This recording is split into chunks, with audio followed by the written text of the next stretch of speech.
What's good, y'all, and welcome to my review for NXT Deadlock.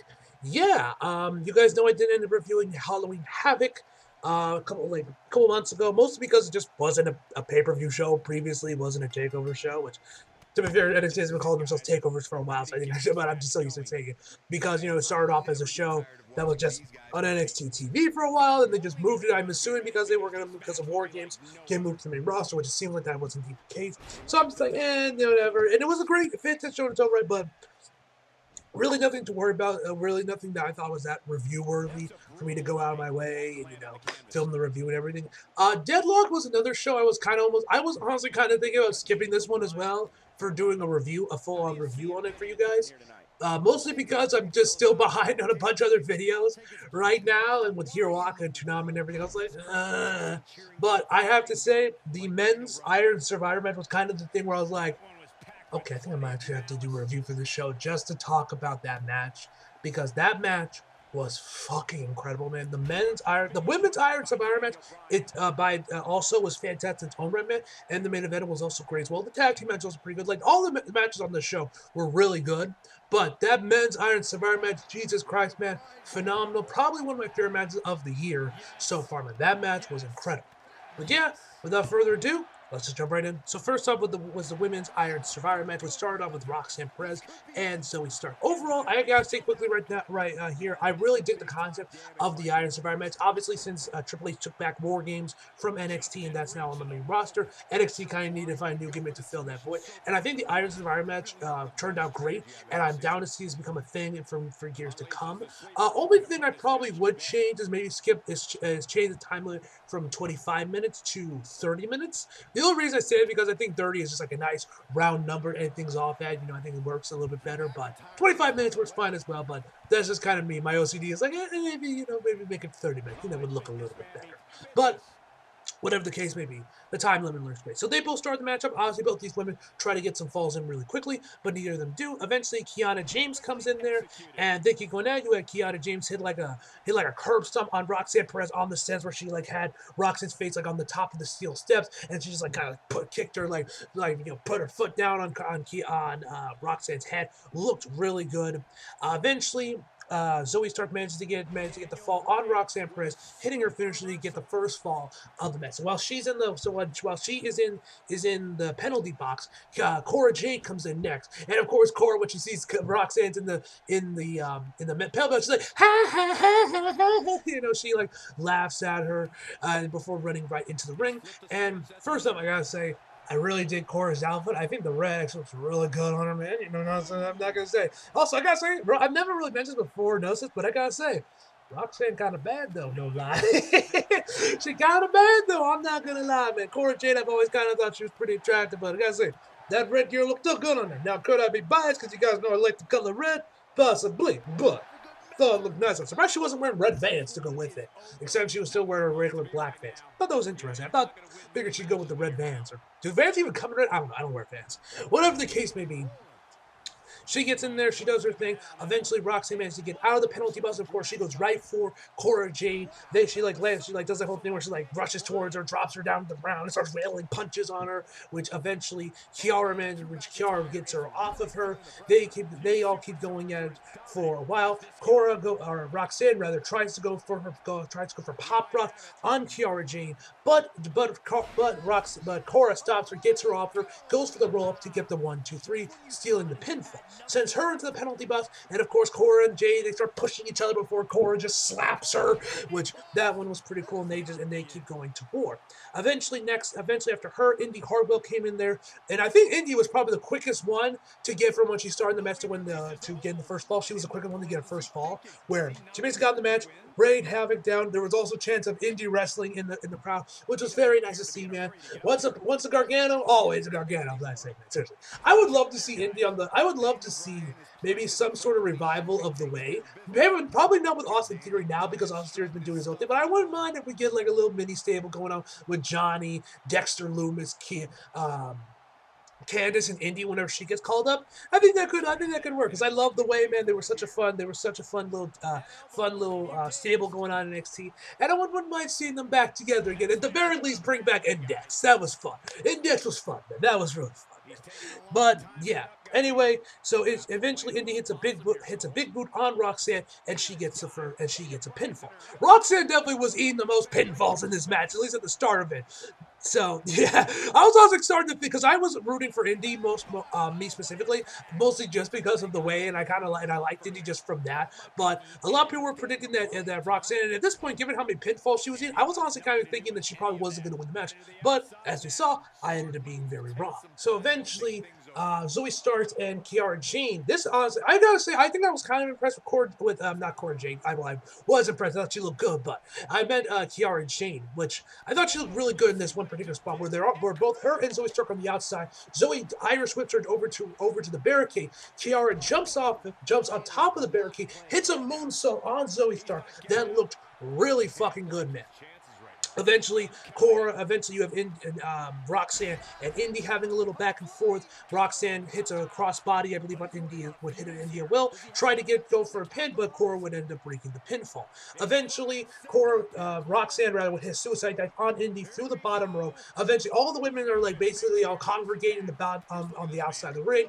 And then Zoe Stark hits a crossbody from the rope into everyone. That spot looked pretty cool. Eventually, Roxanne would hit a pop rocks on Cora Jade and get the second pinfall, putting her in the lead at 23 minutes. So there was less than 2 minutes at this point between Cora got back inside the penalty box. So obviously Cora is screaming, she's and they even mentions on commentary how Cora is screaming, especially when she started to get nearing the end of her timeline, when it was starting to get like 24 minutes. So obviously Cora's freaking out, is she gonna do it?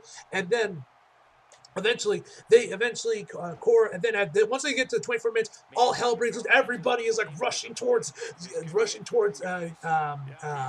Roxanne to try and get a pinfall on her, but she's running away, trying to stay on the defensive, while Cora is screaming her head off. Eventually, she gets into the ring, hits her finisher, tries to go for the pinfall, but isn't fit. But Roxanne manages to roll outside the ring before she can go for the pinfall, and that is where the anthem ends, which I thought was really well done for Roxanne to kind of continue on the feud that's been going on between Roxanne and Cora, and kind of having that be the ending of the match. I thought the overall storyline of the match was really well done, especially when the women started to haul ass and trying to rush to get a second pinfall to tie up with Roxanne when they started to really get closer, especially with Cora having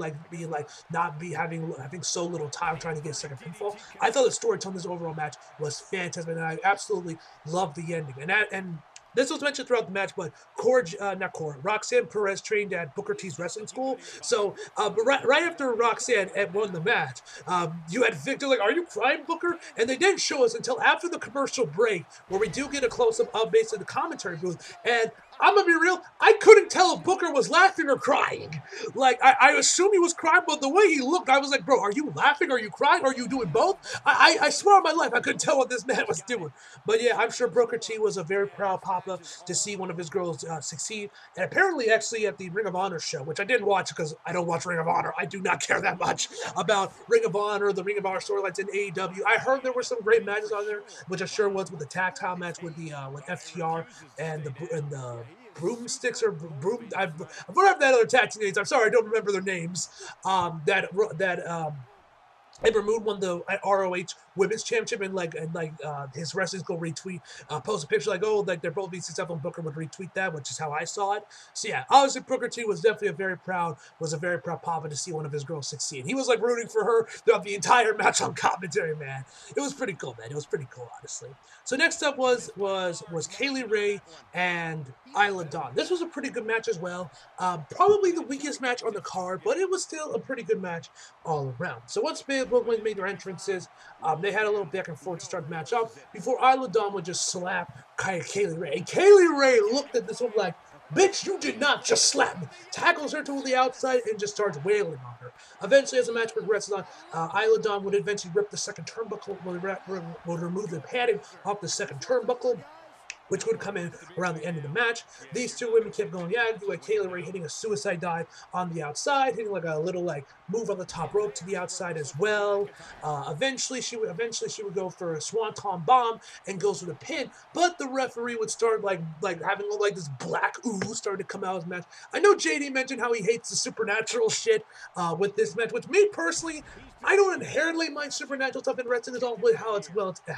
Undertaker, Great example. Everyone loves him here. That supernatural stuff done right. The Fiend, at least in the start, I thought was pretty well done. But then once they start getting to around the end of it, especially when Alexa Bliss went solo on, yeah, gets kind of pretty. It does get really stupid at that point. But it all depends. This one I didn't mind it too much. It's all with how the supernatural stuff is handled, whether or not I don't end up minding it or I do find it's fucking stupid. But here I didn't really mind it that much. So the ref is like puking out or like not when this black ooze is coming out of him. He doesn't go for the pin. Kelly Ray's checking like, hey bro, you good? Eventually, another ref would come in there. She goes for the pin, 2 count, and then which the ref would start checking on the other referee. Isla Dawn would throw her into the exposed turnbuckle, hit her finisher after she like rolls her eyes in the back of her head, trying to be like the Undertaker. As Vic Joseph on comments is like she's now being possessed by the spirits. Hits her finisher and gets the 1, 2, 3. Solid match, overall really enjoyable, very physical. It was a very physical match, and yeah, this match was pretty fun to enjoy, but definitely probably the weakest match in the card in my personal opinion. Next up was a tag title match between the New Day and Pretty Deadly. This was also a very good match. Oh right, man, a lot of cool stuff with this one. So first off, after everyone made their entrances, there was a chant of "We want side plates" to open the match, which I thought was pretty funny. And obviously, the major highlight with this match. Well, first off, before we get there, one thing also that was pretty cool is that we had this close up of Xavier and Kofi's hands, reaching out, trying to get the tag on each other, and there was like a nice close up on their hands. Thought they looked really nice. I thought the visual of that looked really fucking cool. So shout out to whatever cameraman got that, and whoever was in the production truck, whoever's in the production truck running in the NXT show. I thought that camera angle and that shot looked really fucking good, man. Anyway, the big highlight of the match was where when one of the members of Pretty Deadly was, I don't know which one it was. I don't remember this guy's names. Brought in one of the tag titles and tried to do the whole thing of like, oh, let me fake him out like Eddie Guerrero would do. But then he faked it out. But then Xavier, I think it was like with the Kofi got first. Then he handed it to the other member of Pretty Deadly, and then he threw the belt to him, and then. And then Xavier was also in the ring, and then he threw the belt at Xavier, and then Xavier threw it, and they all fell down on the ground. That whole exchange was pretty funny, man. That one was pretty funny. Another thing I found was kind of bizarre about this match is that the New Day hit Midnight Hour, I believe is what their finisher is called. And Kofi was the one that lands the leg drop. But for some reason, but instead of instantly going for the pin, which they normally do, for some reason, he tagged in Xavier, and then he got the pin? What was the point of any of that? Like, was there a particular reason why Kofi wanted Xavier to get the pin? Why wouldn't you just pin him yourself and, get the match done? Why would you waste extra time when you don't need to? Just thought that was weird, man. I don't know what y'all thought, but I just thought that was very bizarre. So yeah, we are gonna get those side plates, ladies and gentlemen. Yeah, kind of surprised it did go through. I also kind of thought Pretty Deadly was gonna retain the titles, but no. So I don't know if this means that the New Day is now sticking on NXT for a while. If it's gonna be like what they did with Sikoa, where he's gonna be on NXT but also on SmackDown as well, carrying the titles. I would assume that maybe that New Day will stay in NXT for a bit, because let's be real, what more could they do after the whole thing with the Usos and the Bloodline and everything? What more could they do on the main roster? I don't really see the harm in just throwing them on NXT for a while, maybe help out the tag division a little bit. But yeah, kind of surprised by this ending, but but we'll have to wait and see how it actually turns out. This one to be a positive or a negative. But yeah, I thought that ending was just weird, man. Like, why would Kofi tag Xavier to get the pin instead of just pinning him himself? Anyway, man, we then got to the men's Iron Survivor match where the two members that started off were Axiom and Jordan Devlin, which, first off, they fucking changed Jordan Devlin's theme music, which annoyed me. Now, granted, it's not bad. It's honestly pretty good. But why change? His original theme was fucking perfect. Is it like, I have to ask, honestly, is it with everyone, basically everyone that had CFO music at this point has now got new music? And like, is it actually because of licenses? Have they just like lost the license for these songs and for whatever, just don't want to renew them? Like, legitimately, because Johnny came back with Rebel Heart, the original version. He came back when he came back in the main roster, all was good. But then for some reason they changed it with a god awful cover of it later on, like. And then Jordan Devlin got his music. Of course, there was a big, massive jump of music a while, last year, 2 years ago or whatever. So I also do wonder, is it a licensing thing with CFO where they just have to get rid of the music and they have to change it because of licenses or whatnot? But I don't know. At that point, I don't know why you don't just renew them. But whatever the case may be, this I just thought. Like I said, the music, the change of music was good. I thought it was still a pretty good song, but like, why change what doesn't need to be changed? If it ain't broke, don't fix it. You know what I mean? Anyway, Maxim goes immediately on the offense on Jordan Devlin. The man just is like going full fast and furious. The bell is barely even rung by the time he's already attacking him. Eventually, the match continues on. Axiom hits a suicide dive on Jordan Devlin, although it looks like he kind of like overshot it a little bit because he kind of like grazed him and kind of like almost even went a little bit over him, it looked like, where he did definitely touch him and definitely did, get him, but it seemed like, but he ends up like falling like flat, like face first right on the mat. It looked pretty bad, honestly, but he was fine. He was fine. Didn't seem like it didn't really affect him much, although it did, like I said, it did look like he kind of overshot it a little bit, just judging from the way he landed and everything. It looked like he overshot it a little bit. Then eventually Carmelo Hayes comes up next and eventually scores the first fall after Jordan Devlin hits a double insecurity on both Axiom and Carmelo Hayes. He gets Carmelo Hayes up, goes for the insecurity right on Axiom as he falls him down while he had him up in like a DDT position, kind of looked like. But then right when he goes for a standing moonsault, Carmelo Hayes rolls out of the way and then grabs Jordan, puts him up in a suplex position, kind of like lifts him a little bit before twisting into like what looked like kind of like a cutter or like an RKO type position, where Jordan Devlin lands right on Axiom's midsection, and he pins him for the 1-2-3, and Carmelo Hayes is the first one to grab the first fall. Now at this point in the match, by this time, I'm thinking my prediction was who's going to win this match and take on Braun Breaker was going to be Carmelo Hayes, just because of the way he's built, how everyone loves Carmelo Hayes, including your boy. I love Carmelo Hayes. He's probably one of the best, if not my favorite, one of my favorite acts, if not my favorite act on NXT currently. There's also Tony D. Tony D is another one, but I've been loving Carmelo Hayes, man. I love this little feud he had with the North American title with Wes Lee. That one turned out really good. Their match in NXT was fantastic, and yeah, at this point, I thought Carmelo Hayes was gonna win the match, and maybe be the one to find their throne was Braun Breaker at this time. Eventually, the match continues on. Grayson Waller comes up next, and this dude scores 2 pinfalls in under a minute. Where this dude rushes into the ring, jumps over the bottom row, hits like a double stunner on both. I think it was Jordan Devlin and I think Axiom. It might have been Carmelo Hayes. I couldn't remember which two it was. I was just too shocked at how this happened. He hits it on both of them, pins one of the guys, then rushes to the other guy and pins him, scoring 2 falls in under a minute. I was like, what the fuck? But first of all, actually, what I tweeted out was brilliant, absolutely brilliant. Quoting the great Nigel McGuinness from that one, I think it was Takeover Phoenix when he won. It was the UE versus the War Raiders. Oh, the good old days of NXT, man. Those were the days, weren't they, man? Oh. Kind of missed those days, but hey, whatever. But yeah, I was like kind of like shocked by this, and at this point, I'm thinking like, hey, yo, I think maybe Grayson Waller might actually win the match at this point. And then the match continues on there. He eventually hits like a stunner on Carmelo Hayes on the apron, which I'm sure had to suck for Grayson Waller's tailbone, at least because, the apron's the hardest part of the ring. So that probably had to hurt him at least a little bit when he came right down on the apron. So then it's finally Axiom's turn to get out of the penalty box. And right as he gets out there, Jordan grabs his trunk, says, I know. And then he starts beating up on Jordan Devlin. Then closes the door, beats the shit out of him some more before finally leaving.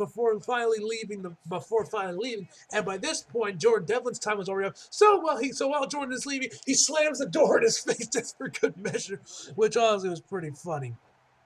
So then, Carmelo Hayes is talking shit to Axiom, goes for a move off the second rope, but Grayson Waller yeets and pushes him over the top rope. Carmelo Hayes like, bro, did you just do that to me? And then pulls him out from underneath the ring, and then he goes to hit, and then hits him face, and then basically hits him face first, hits him against the announcement table face first. When Carmelo Hayes gets back into the ring, he pushes him out. Grayson Waller grabs him, or lifts him up and then throws him onto the announce table back first now I didn't completely get what the hell he was saying to Booker T, but I know what the last thing he said was, bitch. Yes, ladies and gentlemen, he called Booker T a bitch right to his face on commentary. When I saw that, I'm like, oh, shit. You did not just say that, man. Tell me, like the great Booker T, tell me you did not just say that. And the look on Booker's face said it all. I honestly expected Booker T to take off his headband and start throwing some hands. Unfortunately, no hands were thrown this evening, which did kind of suck. Anyway, Axiom, Grayson Waller's back in the ring. He's going up against Axiom. Axiom hits him with a Hurricane Rana to score the first fall. Then Jordan Devlin's back in the ring. He pulls him up, but he counters it into a Canadian Destroyer that looked amazing to score the second fall, tying it up 2-2 with him and Grayson Waller. Then that's when Joe Gacy comes in there. He locks in submission Axiom, which looked a lot like the submission Pac uses. I can't remember the exact name of it. I think it was like Black something. I can't remember the exact name of submission, but it looked very similar to him. I think it might actually be the same move, which Axiom quickly taps out of before securing his second fall against Carmelo Hayes, doing that thing he does where he jumps, where he gets on a handstand, bounces off the top rope with his legs, and then turns his body around, hits a devastating clothesline. It honestly looks amazing, man. I gotta say, Joe Gacy got an amazing finisher, man. It looks really good. And also, I don't think I've mentioned it before, but I've actually been really enjoying Schism. Rock's daughter is now being a part of it, which is pretty cool to see her. I've been kind of liking her. I'm just kind of wondering, and it is kind of funny how she's kind of a similar trajectory as her father, because you guys remember when The Rock first came into WWE, he was also part of a faction after Rocky Maivia blew up in his face, so with the Nation of Domination. So it's kind of interesting that there's been similar parallels between him and his daughter. Now, will she also be like her father, be shitting out catchphrases like her father? We'll have to wait and see on them when she eventually goes solo, but I've been digging The Rock's daughter. And yeah, I am curious to know if maybe later on her run in NXT, or when she gets to the main roster, she'll be shitting out catchphrases like her father. That'll be pretty interesting if she actually does. That actually would kind of be a little cool. So after Joe Gacy's now secured the second fall, he did actually you have him hit this move where he kind of jumps over the top rope on Jordan Devlin as well as Grayson Waller. They look pretty good. So then Axiom's time is up, but Jordan runs over to the penalty box and basically holds the door down, locking him in there. But Axiom climbs up to the top of it, kicks Jordan Devlin before hitting a moonsault on Jordan Devlin and Grayson Waller on the outside before Carmelo Hayes locks Grayson Waller in the labella to secure his second fall. After that, Jordan Devlin hits his managed to get a finisher on Grayson Waller. Now, by this point, this is when I noticed that he's the only one that has to secure the fall, which honestly shocked me, because by the end of the match, he does not end up securing a single fall, which was kind of surprising because I thought he would at least get one fall, but he did not. And so he goes for the pin, but then literally everyone goes after Jordan Devlin and makes sure the pin is broken off. So then with everybody on a corner, Jordan Devlin hits them all with kicks in the corner before eventually they all stand up and they all four of them hit like a super kick on him. That honestly looked really good, man. So after that, Grayson Waller hits that submission again, tries on a few other ones. Nobody ends up getting the pinfall, no one taps out. But then that's when Carmelo Hayes hits that leg drop he does from the top rope on Axiom, and just when he's about to go for the pin, Grayson Waller pulls him out from under. He notices the time, rushes into the ring, and secures the third fall, leading it with only 20 seconds left on the clock. By this point, I'm like, oh shit! And Carmelo Hayes starts chasing this man all over the ring. He then notices that Jordan Devlin's still in the ring, but Grayson Waller manages to pull him out before he's able to pin him. And from this point, it's just him chasing after towards Grayson Waller for 20 seconds until he eventually wins the match. This honestly kind of shocked me because, like I said, I thought Carmelo Hayes was going to win the match. But I gotta say, especially with this ending, which was phenomenal, by the way, I'm down with this Grayson Waller match. Now, I don't think because it is Grayson Waller, I don't think he'll end up beating Braun Breaker. I think he'll still retain the championship. If it was Carmelo Hayes, then we would probably have a little bit of a different story, and I would probably put some money on that Carmelo Hayes would take the belt off him. But this should be a really great match, and this match honestly was phenomenal. Like I said, this was easily the best match on the card, and probably one of my favorite matches of the year so far. Hell, this might have been the best match that NXT has put out this year, honestly. At least from what I could be wrong. There might be some other matches like, oh, what about this match and this match? But at least on the top of my head, this might be the best match that we've got on NXT so far off their pay-per-views. So yeah, phenomenal match, man. And like I said, this is kind of the reds that kind of made me start to I might actually want to review this show just so I can talk about this match, because this match was so fucking good, man. Seriously. If there's one match I want you guys to go back on, if you guys end up watching the show, instead maybe you watch Ring of Honor instead or whatever, it's definitely this match. So go out there and check this match out, guys, if you ended up skipping it. And finally, the main event, Braun Breaker versus Apollo Crews for the NXT Championship. This match was also fantastic in its own right. Definitely nowhere near as good as the men's Iron Survivor match, but this match is also a lot of fun. We started the match off. Both of these guys with a lot of collar over Taibos, test of string, basic submission holds, more or less just two bulls fighting it out. Eventually, we would have Apollo Crews hit a moonsault off the apron onto the outside to Braun Breaker on the outside. Eventually, we would then have Braun Breaker straight up completely leap over the top rope like he's fucking Kenny Omega, doing that Rise of the Terminator thing. That was probably the craziest spot of the night, man. That looked absolutely insane. Eventually, then we would have Apollo Crews going for a series of power bombs. Although it looked like for the first one, considering they were kind of already moving, it seemed like Apollo couldn't get his balance completely or got his grip right where it was, because it looked like he almost was like slipping a little bit and almost dropped him, but he was able to kind of save it and make sure everything was all good. But it looked like he kind of lost his balance or something. He wasn't correctly positioned. He couldn't get him right just where he wanted, but either way, it looked like he was slipping a little bit from there. But then hits two more power moves in a row without letting go of Braun Breaker, which also pretty cool as well. Once again, near fall, frog splash, near fall once again. Then Apollo Crews would enter the zone and close his eyes. Huge close up. He's like, yes. Like the man's like trying to unlock ultra instincts or something, man. And then I think it was Vic on commentary mentioned that he is now Apollo Crews is now a completely different man. Yeah, that was kind of weird, but whatever.